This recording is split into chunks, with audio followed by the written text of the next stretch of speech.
World Bank has been increasing its engagement with states in large federal countries quite significantly throughout the past decade. There are several reasons for that.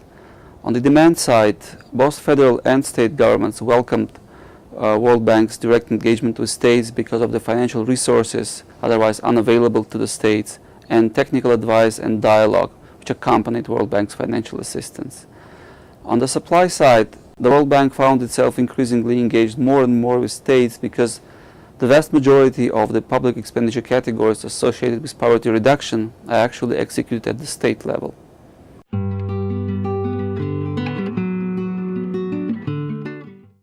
Given the very wide nature of the topic, we had to be really selective doing our study.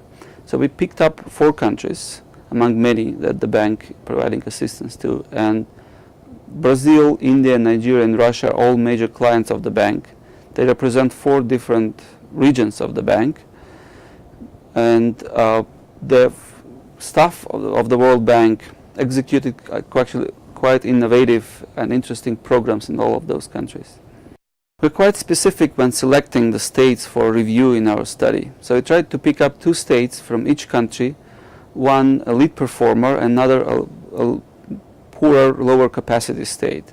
Obviously, the programs of the World Bank in those states differed vastly. And among the examples are the quite sophisticated program of support to the state of Minas Gerais in Brazil, where the state government was implementing a program of turning it into a results-oriented state. In India, the World Bank was working with very poor states such as Bihar and Orissa, contributing to improving governance through fiscal reform and reform of public expenditure management at the state level. In Russia, the World Bank was implementing a quite innovative program of fee-based technical assistance to the regions.